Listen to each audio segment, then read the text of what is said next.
Good morning again. Good morning. Good morning. Welcome to all of you for joining us this morning. I'm Father Fred Zagone, the University Chaplain, and it is a great pleasure to start us off with a prayer this morning. Though I have to apologize, I'm a little groggy. I stayed up way too late last night watching The Tonight Show, and the very last guest was Gabrielle Union's husband. Let us pray.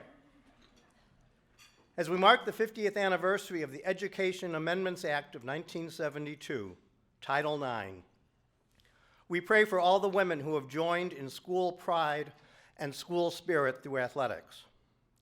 We pray for a further promotion and advancement of women athletics at our institutions as we listen to the challenges, obstacles, and the keys to success. But Title IX is so much more.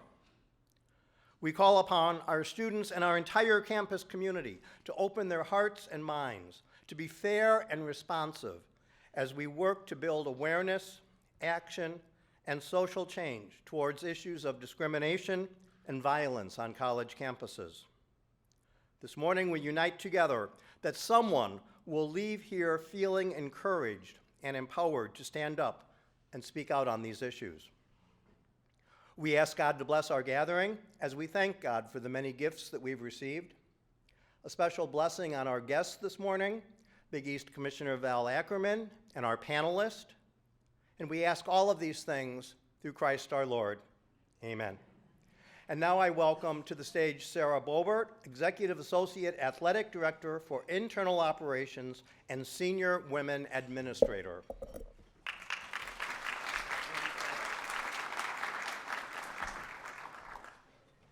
Good morning, everyone. Welcome to the Wisconsin Club to celebrate the 50th anniversary of Title IX and the storied tradition of women's excellence within the Big East and Marquette athletics. As Father Zagone said, my name is Sarah Bobert, and I'm the Executive Associate Athletics Director for Internal Operations and Senior Women Administrator for Marquette Athletics. And I'm excited to be here with you today. And I want to give a special shout out and wave to those of you that are joining us virtually at home as well. I'd like to extend our gratitude and welcome to our sponsors who are joining us this morning, Freidert, Kohler, Mark and Lori Boutel, for your generosity, leadership, and support of advancing our Time to Rise, Elevating Excellence in Women's Athletics initiative. Thank you. We're fortunate also to be joined by some distinguished guests this morning, including members of our University Leadership Council, Board of Trustees, and our President's Advisory Council. Thank you for your support.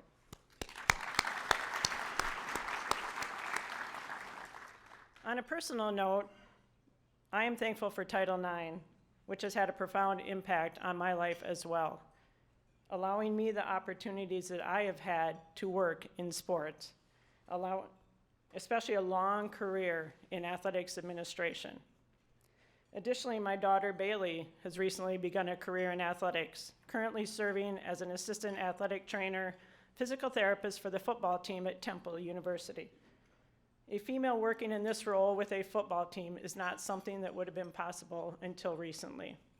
I truly believe that Title IX will allow her to have an awesome career in athletics going forward as well. This morning is an opportunity to hear from Big East Commissioner Val Ackerman and our incredible alumni panelists about how their experiences as Division I student athletes played a crucial role in their development to prepare them to be women and leaders, trailblazers in their respective industries. So let's get the program started by hearing from our keynote speaker. Val Ackerman was named the 5th Commissioner of the Big East Conference in 2013. She was a founding president of the Women's National Basketball Association, the WNBA, and a past president of USA Basketball. She's one of few executives in sports who has held leadership positions in both men's and women's sports at the collegiate, professional, national team, and international level. Val attended the University of Virginia as one of the school's first female student-athlete scholarship recipients, where she was a 2-time academic All-American and the first 1,000-point scorer in the program's history. Under Val's leadership, the conference has launched numerous initiatives, including the Big East Serves, which is the conference's student-athlete development and community service platform, the Big East Student-Athlete Wellbeing Forum, and Be the Change, which is a diversity, equity, and inclusion platform. Val's accomplishments in the sports business have earned her numerous awards. She's on the board of directors of the Women's Basketball Hall of Fame and a lifetime trustee of the Naismith Memorial Basketball Hall of Fame, which presented her with a John Bunn Lifetime Achievement Award in 2008. Val is truly a trailblazer for women in sports.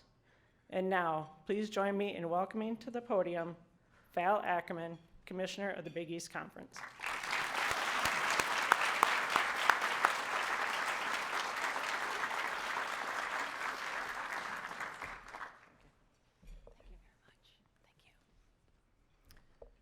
Good morning, everyone. Ooh, thank you, Sarah, for that kind introduction. It is hard to work this microphone. I'm going to do my best here. Can you all hear me? Okay. It is just a great privilege to be part of this wonderful recognition of a law that so profoundly impacted my life journey. We are, of course, very, very proud to have Marquette as a member of the Big East. And I want to extend my thanks to Bill Scholl and the leadership here on campus in bringing the same kind of life-altering experience that I had to the young women who are here at Marquette today. Perhaps like many of you, I owe much of my journey to my parents.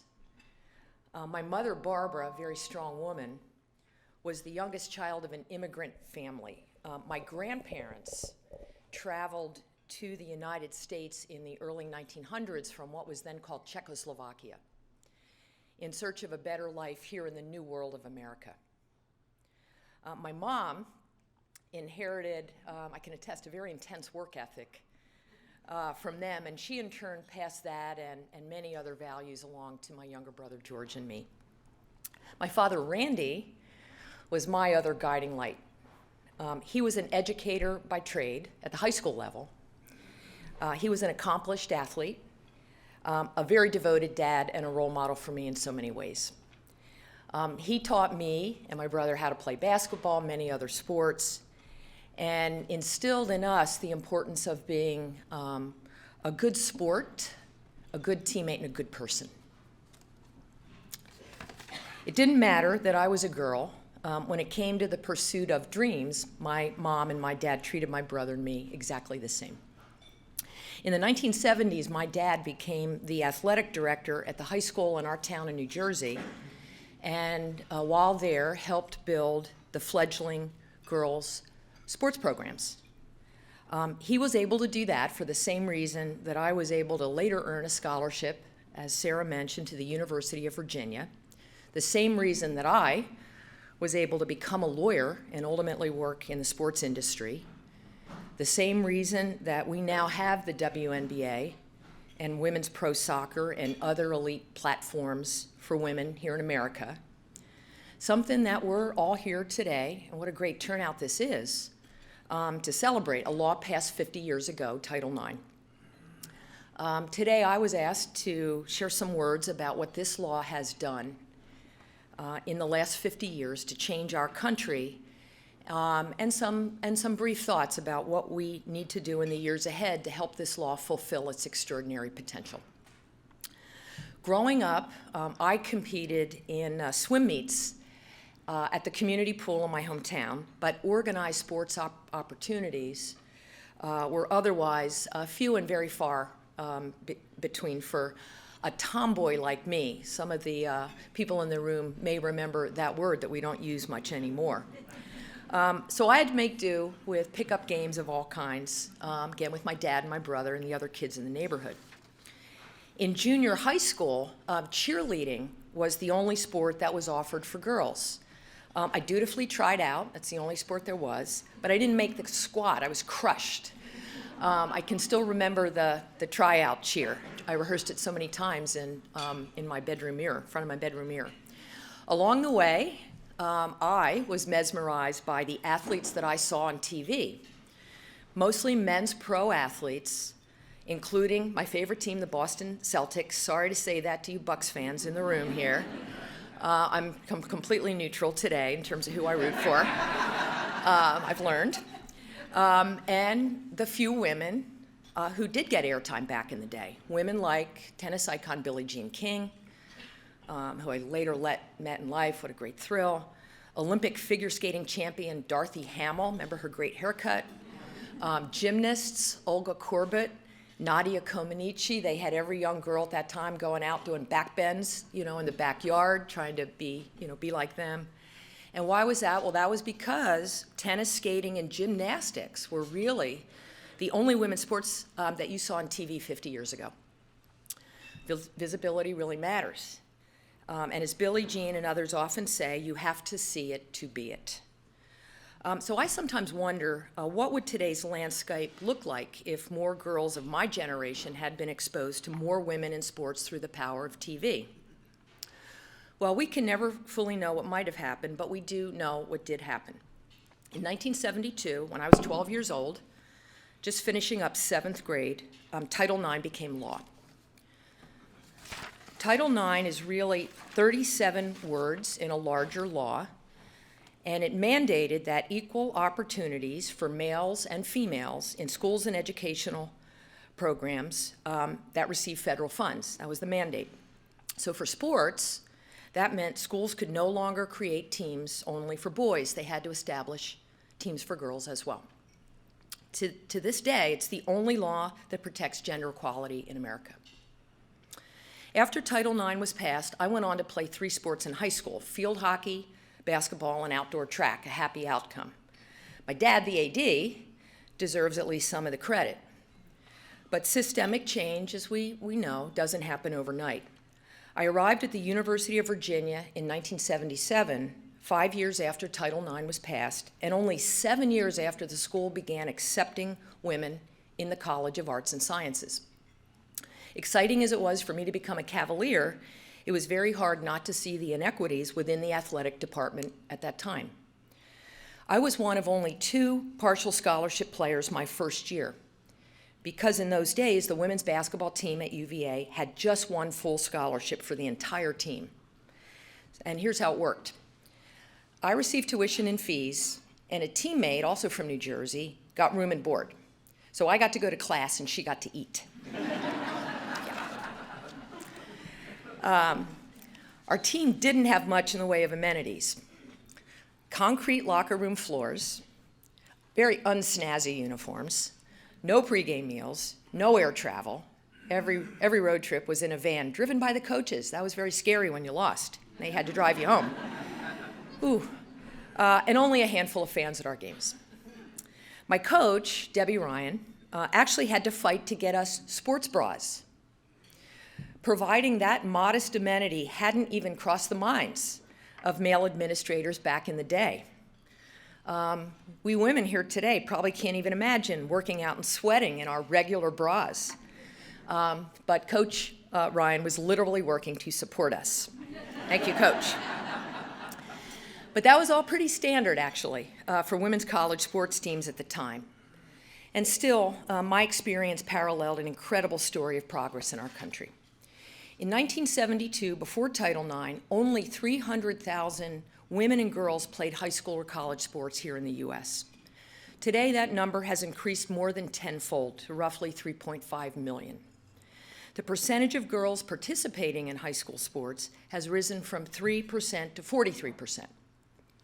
Women make up 44% of all college athletes and more than 50% of the delegation representing the USA in recent Olympic competitions.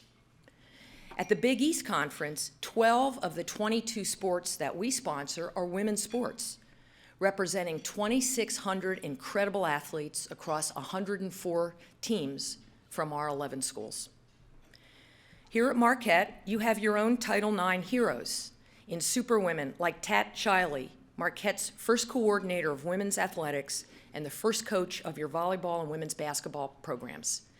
And Beth Smits, one of your earliest women's basketball stars, now a senior executive at 24 Hour Fitness and an ardent supporter of the program. There are so many other accomplished former Golden Eagles with their own amazing stories to tell. So we've had transformational change in the space of 2 generations. But Title IX goes beyond the joys of participation. What people don't talk about often enough is the cascading effects Title IX has had on women's empowerment in our society. Because of Title IX, I was able to graduate from a prestigious university debt-free, go to law school, and enjoy a professional career that's been akin to a dream in so many ways. I haven't been alone. According to some estimates, 94% of women who now occupy C-suite positions played organized sports in their formative years, 52% at the collegiate level. I can attest that sports teach valuable lessons for skills, for life and work. Teamwork, leadership, self-discipline among them. How to manage your time, how to deal with setbacks, how to push yourself to be better. My colleague and World Cup soccer star Julie Foudy says that sports turn girls into women who lead, and she's absolutely right. The United Nations even lists sports as a catalyst for women's empowerment in its Sustainable Development Goals. So it's not an overstatement to say that Title IX has dramatically changed and improved our world. But as any coach will tell you, you don't celebrate a good game and then quit training. You keep on striving to improve. And when it comes to Title IX, there's still some work to do. The first thing we need to work on is participation. The numbers have grown, but we still haven't achieved full parity on the surfaces of play. That's partly because girls across our country today still don't have equal access to compete. According to data provided by the Women's Sports Foundation, girls' sports participation in urban neighborhoods is half of what it is in rural areas. And in lower income communities, it's even less. We need to close those gaps if we're to achieve what Title IX set out to create, equal opportunities for all. If each of us here today can pledge to open one door for one girl, that goal will come within our reach. Which brings me to the second to-do, representation. If girls aren't playing sports, they aren't as likely to become decision makers in the sports world later on in life. And without a doubt, we need more women in sports leadership roles. 3 decades plus into my career, I still find myself at times in meetings where I'm the only woman in the room. Now, don't get me wrong, I love my male colleagues, but you get my point. Women of color are especially underrepresented in sports management.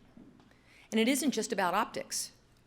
A growing body of research suggests that women's empowerment leads to more profitable businesses, more representative governments, healthier communities, stronger families, and greater dialogue and consensus, which in turn can lead to less violence and a more peaceful world. So I say to the athletes in the room today, ladies, our future is in your good hands. And third, we need more people, including men, as allies and advocates of the women's sports cause. My dad was my ally, and an ally to all the girls in my high school, even before I knew what allyship was. Dr. Lovell and Bill Scholl are allies. I want to thank them and my colleague Sarah Bobert for their unwavering commitment to women's sports here at Marquette and for all they do every single day to prepare Golden Eagle female student athletes for lifelong success after their playing days are over.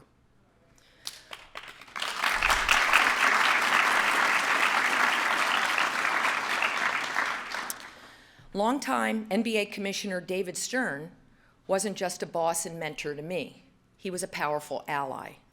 There were many reasons not to start the WNBA if the naysayers back in 1996 had had their way. But David often said that sweat has no gender, and his convictions about the importance of women to the future of the game of basketball carried the day and made the WNBA happen. My friend Richard Lapchick, a renowned sports activist and the founder of the Institute for Sport and Social Justice at the University of Central Florida, is an ally. Richard has said, and I quote, "You don't need to be a person of color to fight racism. You don't need to be gay or lesbian to fight homophobia. You don't need to be Jewish to fight anti-Semitism or Muslim to fight against Islamophobia. You don't need to be poor to fight against poverty, and you don't need to be a woman to fight against sexism. Anybody can do what's right. Amen.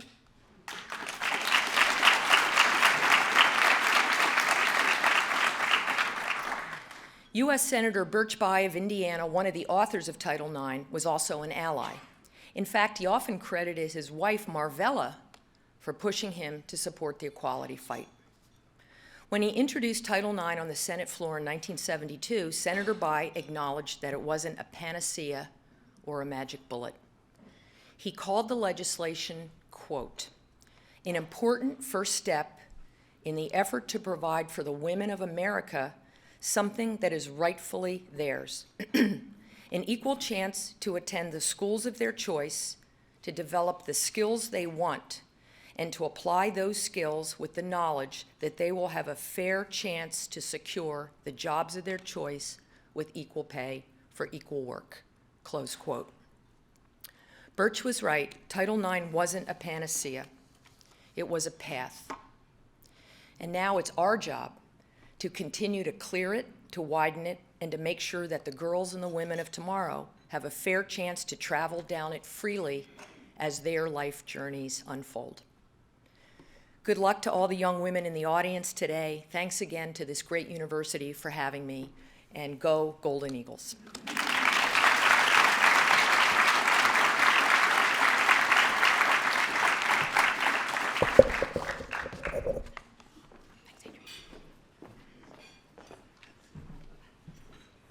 Thank you, Val, for sharing your story. I think we are all inspired by your journey toward becoming the leader that you are today, so thank you again. Again, good morning, everyone. My name is Adrienne Ridgeway, and I have the pleasure of serving as the Executive Associate Athletic Director for Academic Services and Student Support. This morning, I have the opportunity to introduce our panel of fierce, fierce women. Patty Baker was an outstanding women's basketball student athlete during her time at Marquette. She is currently the Milwaukee County Judicial Court Commissioner in the Probate Division and serves the Marquette community by mentoring current student athletes who are interested in careers in law and criminal justice. Joanna Bauza is a former women's tennis student athlete and current president of Cervantes Group and current member of the Marquette University Board of Trustees. A native of Puerto Rico, Joanna had a rich tennis career, both at the intercollegiate and professional levels. And today she continues to be a top leader in the technology industry. Anna Strong is a former track and field standout, an alumna of the Marquette Mentors Program, a McNair Scholar, and a 4-time Big East champion. She recently graduated from law school and is now a litigator, and she continues to chase her dream of representing clients in unfair contract negotiations. Help me welcome our panelists this morning.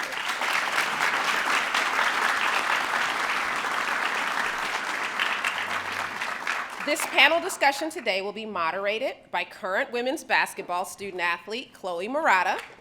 Chloe is a graduate student from Mequon, Wisconsin. She is our current president of our Student Athlete Advisory Committee, and she is the recipient of the 2022 Big East Sportsmanship Award. Let's welcome our panelists.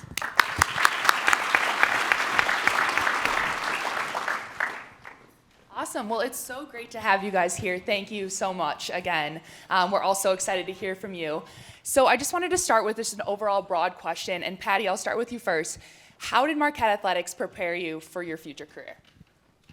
You need the technology expert to turn this on. Okay, hold on. Okay, try it now. Thank you, thank you. Okay. Just in general, that hard work, when you work hard, good things come. We were terrible, terrible basketball team at Marquette, sorry. 5 and 20, 8 and something, 9 and something. But if you work really hard, your dreams do come true. I work right over there, and that hard work, Marquette and Tad Sheely rocketed me from undergrad to go into law school with bad LSAT score. Good grades, bad but I'm a judicial court commissioner in Milwaukee County, and I get to to preside over people from our community. I'm so lucky, but it starts with hard work. And that hard work ethic, yes, my parents, but here at Marquette, it made a difference for me. So Joanna, your company was previously recognized as a top Hispanic Latino-run company in the Incorporated 5000. Tell us how your leadership as president and CEO helped guide the company to this honor. And did you draw specifically on any lessons from sports?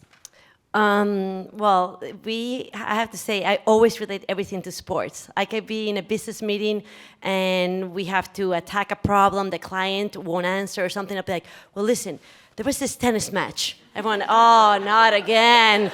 I was losing 6-4, 4-2. And then, this is exactly what the client wants. They're like, how is this connected?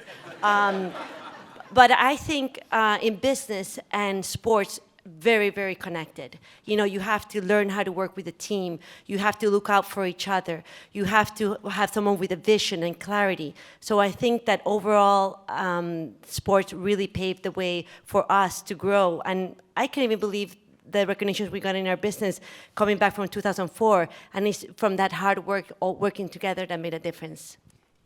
So Anna, you know, what would you say to inspire people to follow women's sports and support female athletes and in competitions? I would really say to embrace the challenge. I feel like, you know, my time at Marquette was really eye-opening because I was able to figure out what my strengths were, what my weaknesses were, you know, where I needed to improve. And I took that into my career because now I embrace the challenges that I encounter, and I can play on my strengths, and I can also work on my weaknesses. So I would tell everybody here that this is the time to make the mistakes so that when you get to the next phase of your life, you can really be successful. Patty, you talked a little bit about how your record wasn't obviously as great as, you know, you may have liked, but how do you recall coaches and staff pushing you to become successful during your time at Marquette, and what support resources were most meaningful to you? Well, going back, and Commissioner Ackerman mentioned Tat Sheely, we really were terrible. But Tat made it a point for people that this is your ticket, this is school. School is what you're here for. Basketball is what you're here for, but use your opportunity. I would also, Tat was way ahead of her time. I didn't do very well in biology, imagine that. She got me a tutor. We had a person who later transferred out who as an adult has been in contact with me. She had mental health issues, addiction issues, eating disorder. And Tat offered a mental health counselor. Okay, this is 1985. There was no mental health in athletics. People at Marquette saw those things before other people did. And now this person says, well, that's probably why I transferred. And as an adult, she goes, I wish I would have taken that help. But, you know, not just pushing you to do well in school, but caring about you as a person, which is and professors, everybody, other student athletes, caring about you as a person, not just, you know, go out and win that game or make sure you at least stay eligible. Marquette's a different place. And I know you touched on this just previously, but how has your experience as an athlete helped you channel challenges into success professionally?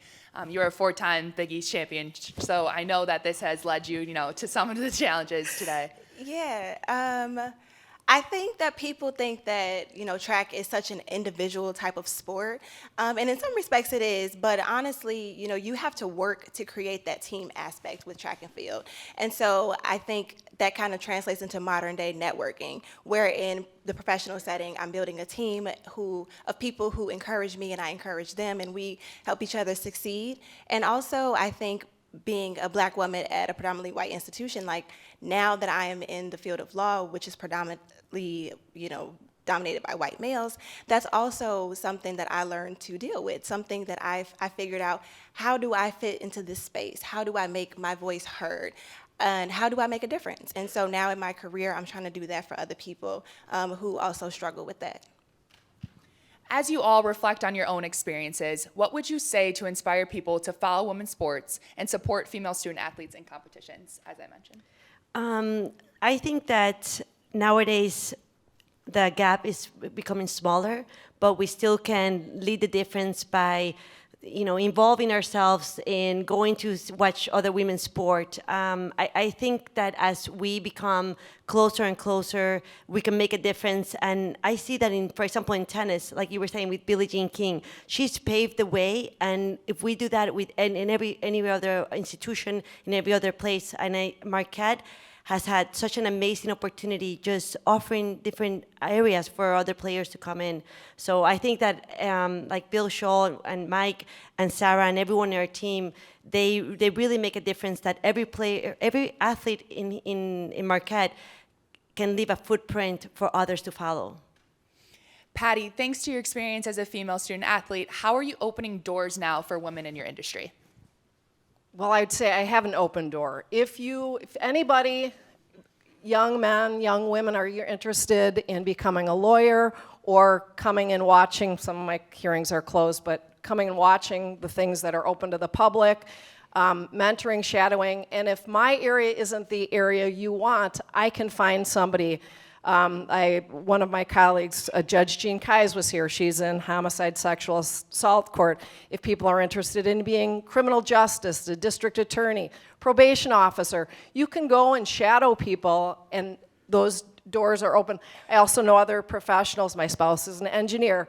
Women go into science and math. There are jobs. It opens up so many doors. I like being an attorney, but you can, if you're an engineer, you can write your ticket. You don't have to be an engineer. You can run a company. Marquette law is great too, but I'm serious.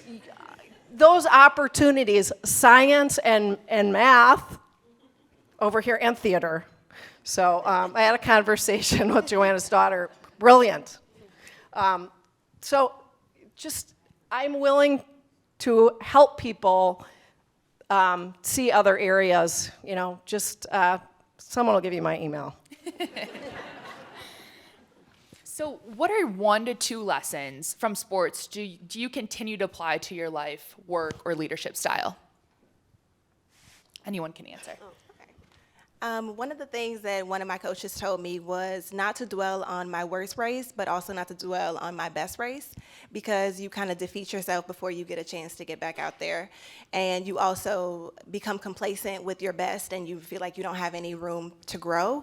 And so now in my career, I feel the same way. Like, win or lose a case, I definitely feel like there is a lesson to be learned, but we move on. We take the highs and the lows as they come and don't really dwell on either. Yeah, you have to have a short memory sometimes as well. And Joanna, you can touch on that. I was gonna send one for everyone in the back. When the coaches are going and you're exhausted, all this stuff, always remember that, how does it go? Your brain recovers 3 times slower than your body. So when you're like, I can't do this, just be like, your body's ready. So, and always for every negative that you tell one of your teammates or something, you're gonna have to say 4 positives. So you can kind of like make it up. Any 1 to 2 points from you as well? Overcoming adversity, if I can go through a 5-20 season, you can represent somebody that's underprivileged economically. I've taken public defender appointments, and everyone's like, well, how can you do that work? Because of a place like this, people deserve good representation, and someone else has all the resources, and you're fighting an uphill battle, and you're fighting for justice. Those are the things that I was taught here at the school, but that's a lesson from sports. Keep fighting even though everybody's against you. 5-20.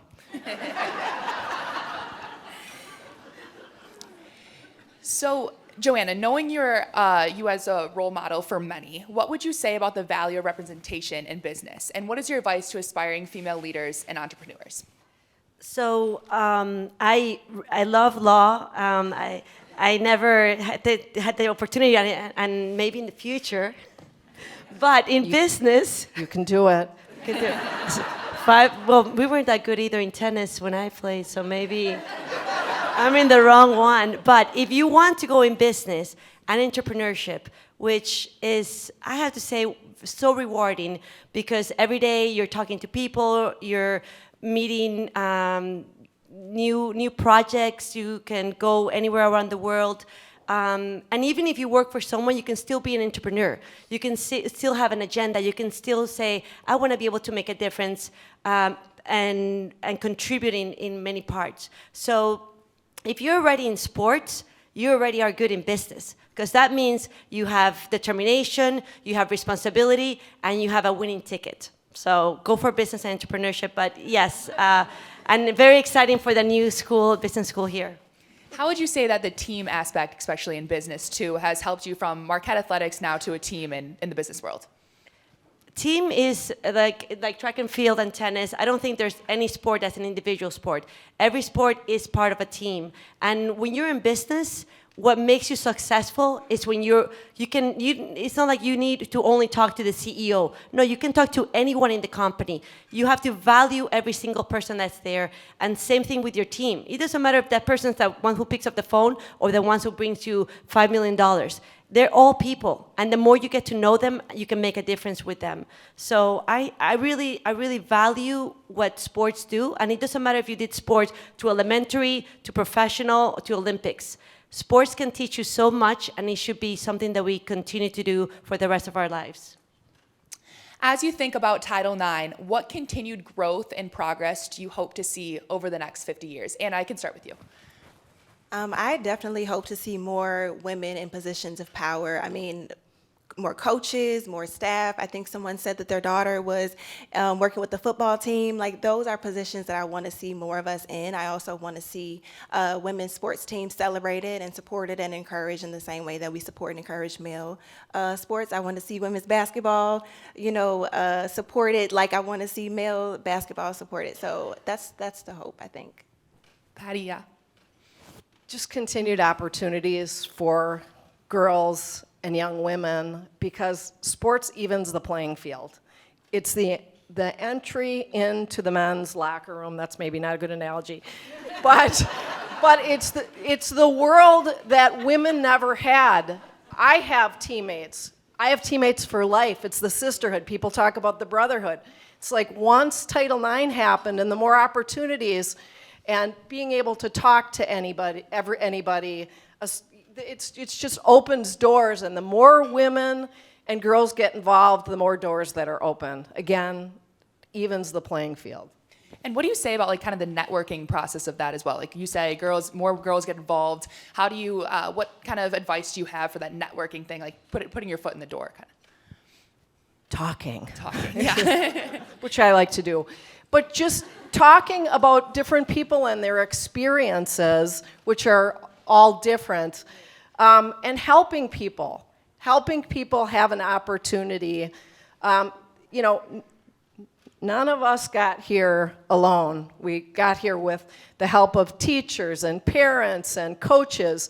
You gotta lend people a hand. I can't stand when people said they did stuff all on their own. Never, nobody. So lending a hand to everybody. And again, I sound like a Marquette commercial. I learned those things. My teammates that I played with are my teammates for life. Joanna, for you, where do you want to see Title IX go? I want to see Title IX when we don't even have to talk about it anymore. When, like they when you play a sport, I think Commissioner Ackerman said something like that sweat doesn't have gender or something. And when I grew up, I have to say a little bit like you, I wasn't thinking, oh, I'm a woman or a man. I just went to the court and playing a man or a girl or a boy, whoever I can beat. And and sometimes I think that if we get to a point where we don't even talk about gender. We're just saying who's the best, or she's the best, or he's the best, or whatever it is. So I think that would be a big accomplishment. Absolutely. Okay, so we're going to go to a little bit of a fun little speed round now. So I just want to ask you guys kind of all different questions. We can go down the line. And so for the first one, Anna, who is your role model?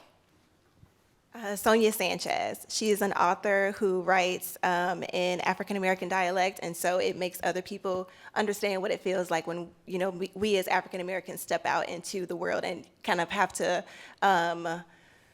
put ourselves in an environment where we don't necessarily feel like we're always welcome. So I think it also invites other people and other races into our environment.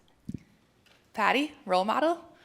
I'm not good at role model stuff. I'm going to give an example.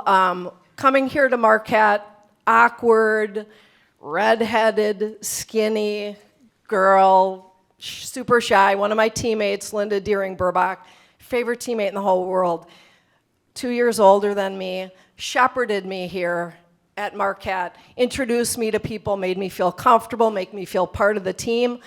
And so she's not my role model in life, but she's my role model as a teammate, bringing people in, making them feel, because I was like, I don't know if this is for me, baby. I'll just go to Wisconsin and not play basketball.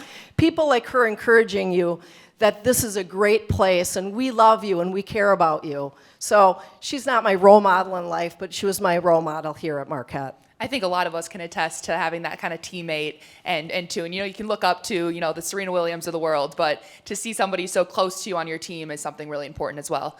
Joanna, role model, what do you think? Okay, I had time to think about my question, so I actually have two. I want to say my sister, I look up to her. She's an amazing role model, amazing person. I'm always striving, I'm always here and she's always there. So finally catch up, no, she keeps getting better. And then from here also my coach, Jody Bronson. When I came here, coming from San Juan, Puerto Rico, no idea Milwaukee, Wisconsin, all this cheese and pretzel and all this stuff. She had a lot to deal with when I came from the island. And she brought out the best in me in those 4 years. So she's definitely also from Marquette. Anna, back to you. What book or podcast are you currently into? I'm not really a podcast person, but maybe The Year of the Yes by Shonda Rhimes. It's my favorite book right now. Awesome. Shonda Rhimes, also Grey's Anatomy. I don't know if you... Okay, Patty, book, podcast? I'm really into Twitter now, so...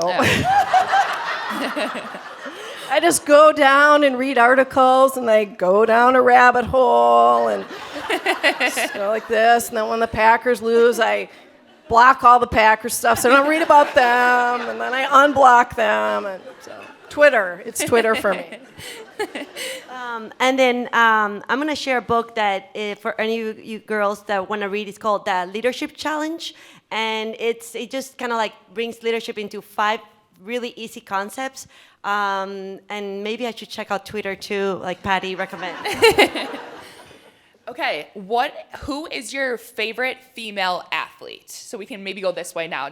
I always started with you, so put on a spot. But Joanna, I'm gonna have to, since you just mentioned Serena Williams, I really, really like her, and I know she's either you like her or not. But anyone that has taken tennis to that level and with her family and always such an ambition to win. I mean, at some point I was just like, well, if I lost in the finals, she always wanted to win. So I have to say that she's a really good tennis athlete. do you think she's going to return, or do you think she's just done? I'm never gonna give up on her. I know. Maybe one more. Patty? Serena Williams is one of them. The other is Abby Wambach. And one of the reasons I like her is I read this story. I'm sure it was true because it was on the internet. But when she broke her leg and wasn't able to continue on in the national team, she was in the ambulance, got on the phone and called the person, the next man up, next woman up. Look, you're going to get your chance. You got to get ready. You're going to take my spot. That is a teammate. Mm-hmm. So that's why I like her. Yeah. Among other things, she's very interesting. Podcast. My favorite has to be Allison Felix. She is one of the 400 Olympians, and she also fights for women equality. She had a baby and had an issue with Nike, so she's creating her own brand, and she's all about female empowerment. Awesome. Okay, last question. Favorite professional sport to watch? Doesn't have to be, your own sport, but what would you say? I love watching gymnastics. Gymnastics. That's great. The Green Bay Packers. Yeah.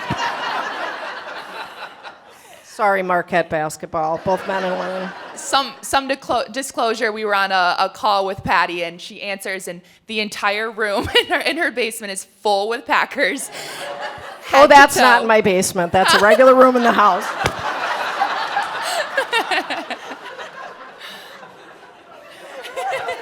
I loved it, though. It was awesome. Not as good as Bill Scholl's helmets that he has. Anna, favorite professional sport to watch? I think I'm going to shake the room with this one, but football, go Bears. Oh! I support you too. We're so bad. You almost had to after Patty's Green Bay. Everyone's entitled to cheer for their team.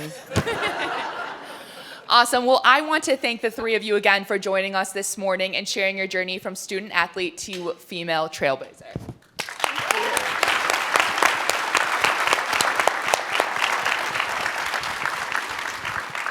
Please join me in welcoming Vice President and Director of Athletics, Bill Scholl.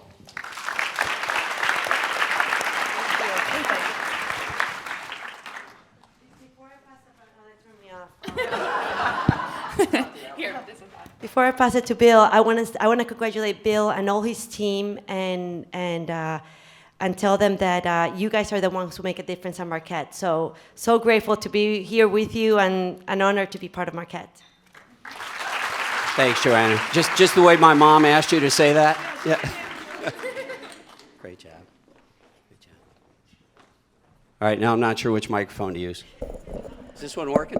Can you hear me? Okay. I'm going to put this back over here. Well, first of all, I want to thank our panelists and Chloe as our moderator.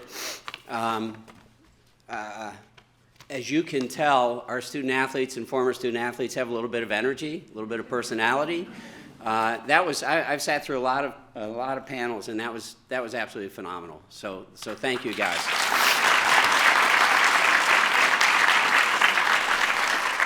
I also very quickly want to add a little audience participation. All of our current student athletes who are here, I don't know that we have a lot of them here, but I think we have some.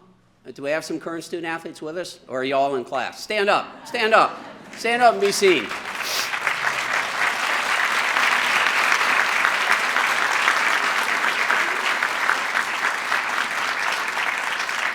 And Adrienne can help you with the class miss waivers, right? Yeah.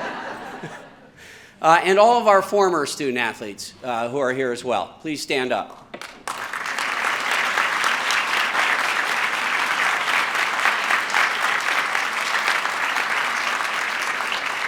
You know, talk about standing on people's shoulders. All of us are standing on your shoulders. When I think about Title IX, a very quick story. My job is really to wrap up, and I will do that. And I know many of you have to get back to work and or class, and or practice, maybe even. Coach Duffy, or what time's practice? Where are you? Okay, I'll hustle up. Yeah, hey, she's tapping her foot as I'm talking. Bill, got practice.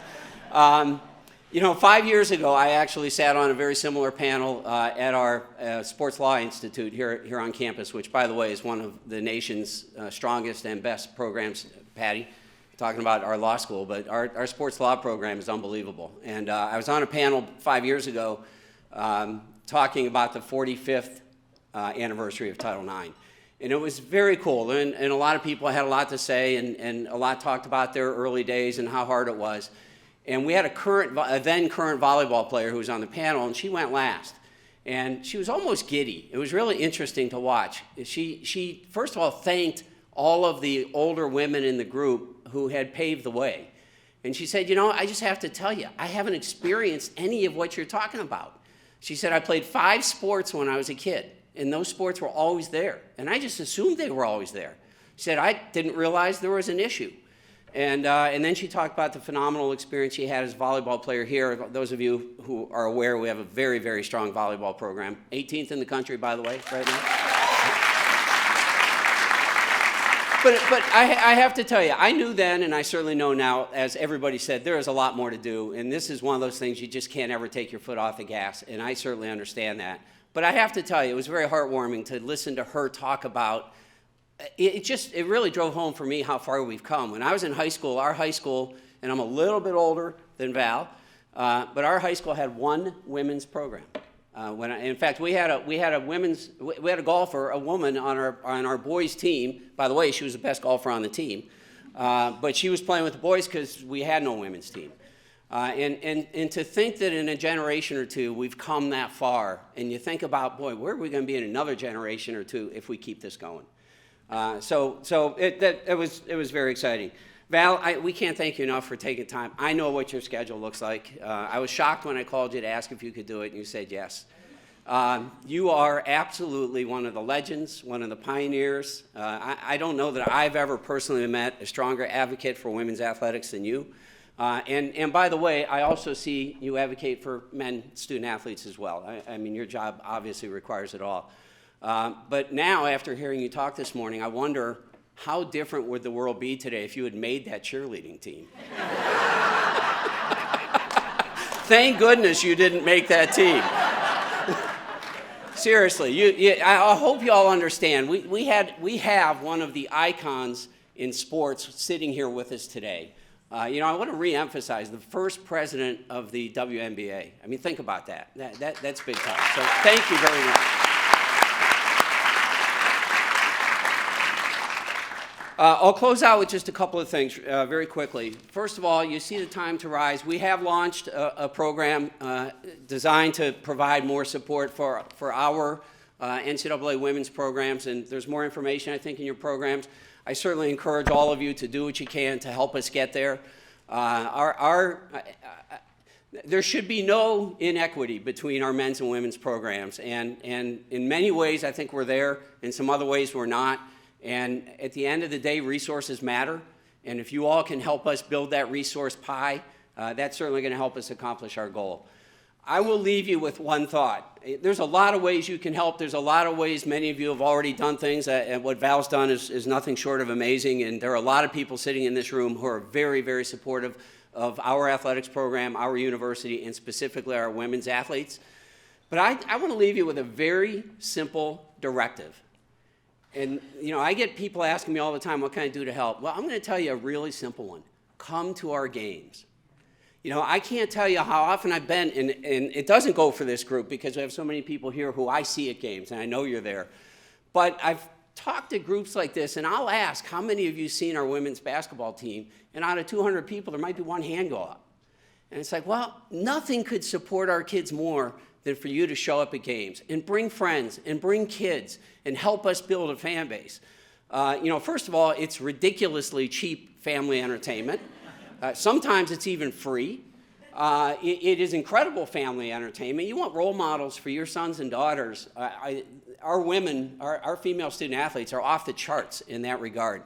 There's a selfishness to it. It creates a home court advantage, right, Chloe? It helps us win games. But more importantly than anything, it allows our student athletes to maximize the quality of the experience they have as a Marquette student athlete.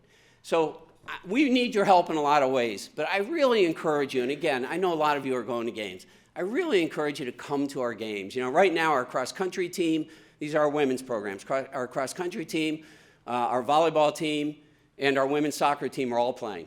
And now, I don't know if cross-country has any more home meets. They may not. We may have missed that for the fall. But certainly our women's soccer team and our women's volleyball team have games yet to be played here. The women play down in the Valley. Volleyball plays in the Al. I'm telling you, if you don't come see them play, you are missing out on some just unbelievable student athletes. And then we're just around the corner from our favorite, I got to be careful how I say that, from our two basketball teams starting to participate. What is it, Megan? 31, 32 days? 31 days. 31 days until Chloe and her teammates kick off. So please come to games. If we can build a fan base around, it just helps us in so many ways. And more than anything, it allows our student athletes to have an incredible experience. Any student athlete, any athlete, any of you who have ever played a sport, you'd rather play in front of people than a bunch of empty seats. I mean, that's what it comes down to. And so I really challenge you and encourage you to please help us build that fan base. And it's as simple as coming to games and bringing friends with you and bringing your kids and your grandkids with you. So with that said, again, I think it's just a very powerful morning.